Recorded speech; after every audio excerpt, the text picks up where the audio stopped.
பார்க்குறீங்க? இல்லை, நான் வந்து ஸ்ட்ரைட்டாகவே வந்து இந்த பாஜகவுடைய செந்தில் பாலாஜி கொங்கு மண்டலத்தில் ஒர்க் பண்ணக்கூடாது திமுகவுக்கு ஆதரவாக அப்படின்றது அவங்க பாயிண்ட்டு. பாஜக இதுதான் விருப்பம், அவங்க அரசியல் ரீதியாக அப்படி தான் நினைக்கிறாங்க அவங்க. ஆனால் அதே எண்ணத்தை வந்து சுப்ரீம் கோர்ட் வச்சுருப்பாங்கன்னு நான் சொல்ல மாட்டேன். ஆனால் இடி வந்து ரொம்ப புனிதமான ஒரு பசு கிடையாது, அது வந்து ஹோலி கவ் கிடையாது.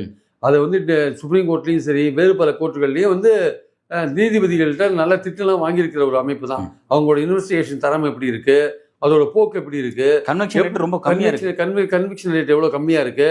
193 கேஸ் போட்டிருக்காங்க 2015 இதுவரை 2 கேஸில் தான் தண்டனை வாங்கி கொடுத்துருக்காங்க.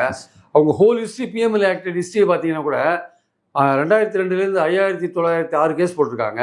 இதுவரையும் 24 கேஸில் தான் கன்விக்ஷன் வாங்கி கொடுத்துருக்காங்க. அப்போ ரேட்டை பாருங்கள், கன்விக்ஷன் ரேட்டை பாருங்கள்.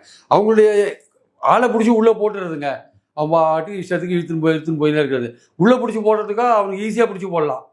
செக்ஷன் 19 அவனுக்கு அவ்வளோ வசதியாக இருக்குது. நான் உங்கள் வீட்டை சோதனை பண்ணிட்டு இருக்கும்போதே நீங்கள் வந்து இந்த லஞ்சம் வாங்கி நீங்கள் அந்த சொத்தை வாங்கினீங்கன்னு நான் நினச்சிட்டேன்னா உங்களை பிடிச்சி அப்போவே நீங்கள் அரெஸ்ட் பண்ணுவான் என்ஃபோர்ஸ்மெண்ட் ஆஃபீஸர். உங்களை அவன் நினச்சாலும் அரெஸ்ட் பண்ணுவான் அவங்கள. அது ஒன்றும் பண்ண முடியாது. அது வந்து ட்ரக்கானியனாக இருக்குது, ஒரு கொடுமையான லாவாக இருக்குது. அது வந்து இவங்க இந்தியாவில் இருக்கிற எல்லா கிரிமினல் சட்டம், அந்த ஊழல் எதிர்ப்பு சட்டம், எல்லா சட்டத்தையும் அதுக்குள்ளே கொண்டாந்துட்டாங்க என்ஃபோர்ஸ்மெண்ட்குள்ளே. எந்த ஸ்டேட் ஏஜென்சி எந்த எஃப்ஐஆரை ஃபைல் பண்ணாலும் என்ஃபோர்ஸ்மெண்ட் டக்குன்னு வந்து அங்கே உட்காந்துப்பாங்க.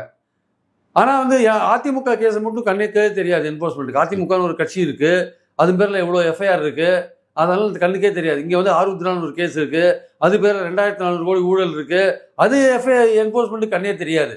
செலக்டடாக தான் என்ஃபோர்ஸ்மெண்ட் கண்ணு தெரியும். இப்போ வந்து தமிழ்நாட்டில் செலக்டடாக செந்தில் பாலாஜியை பற்றி நல்லா தெளிவாக தெரிஞ்சு வச்சுருக்காங்க. அப்புறம் நேருகிட்ட போவாங்க, அனிதா ராதாகிருஷ்ணன் போவாங்க, வரிசையாக அடுத்த 10 மாதத்தில் குறைந்தபட்சம் ஒரு 7 மந்திரிகிட்ட போவாங்க.